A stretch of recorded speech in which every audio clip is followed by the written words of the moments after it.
ఒకప్పుడు వారు ఇష్టానుసారం జీవించారు, కానీ ఇప్పుడు వారు దేవుని మార్గములో నడవడానికి నేర్చుకున్నారు, దేవుని విధానాలు నేర్చుకున్నారు.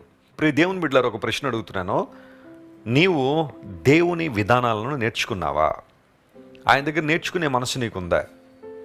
కొంతమంది వ్యవహార శైలి ఎలా ఉంటుందంటే, నాకు అన్నీ తెలుసు, ఎవరూ నాకు చెప్పక్కర్లేదు, మూర్ఖత్వం చొప్పున నడుస్తారు అంతే వాళ్ళు. భార్య అంటది, ఏమంటే బైబిల్ చదవండి, దేవుని మార్గం ఉపదేశించబడుతుంది, ఆయన నీతి మార్గంలో మీరు నడుస్తారంటే, నేను ఎందుకు చదవాలి బైబిల్? నువ్వు కదా చదవాల్సింది. నాకేం తెలియదని చదవాలి? నాకు అన్నీ తెలుసు కదా, నాకు చాలా జ్ఞానం ఉంది కదా, నేను చాలా తెలివైనాను కదా, నా పేరు వెనకాల 2 డిగ్రీలు ఉన్నాయి కదా, ఇంక నేను ఎందుకు బైబిల్ చదవాలి? నీలాంటి వాళ్ళు చదవాలి అని భార్య నోరు మూపిచ్చేస్తాడు.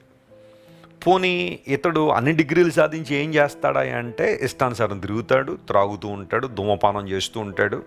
మరి అంత చదువు చదివి ధూమపానం చేయకూడదనే విషయం అతనికి తెలియలేదు. అంత చదువు చదివి ఆల్కహాల్ సేవిస్తే ఆరోగ్యం పాడైపోతున్న విషయం అతనికి తెలియట్లేదు. అక్రమ సంబంధాల్లో బ్రతకడం తప్పు అని అతనికి తెలియట్లేదు.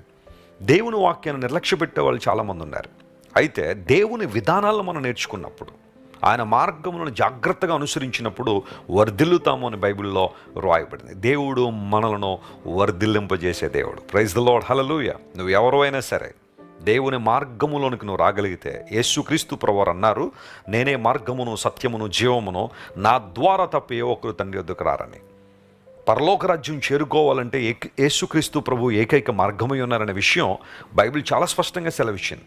దేవుడు ఎప్పుడు మనతో అబద్ధమాడేవాడు కాదు, ఒకడు పెట్టుకుని మరొకడు మాట్లాడేవాడు కాదు. ఆయన ఉన్నట్టుగా మాట్లాడతాడు. నీవు నమ్మితే, విశ్వాసం ఉంచితే, ఆ మాట యందు లక్ష్యం ఉంచగలిగితే దీవెన పొందుతావు. మార్గమైన క్రీస్తు ప్రభువులోనికి వచ్చి ఆయన వెంబడించినప్పుడు అన్ని విషయాల్లో వర్ధిల్లగలిగే అవకాశం దేవుడు మనకు దయచేస్తాడు.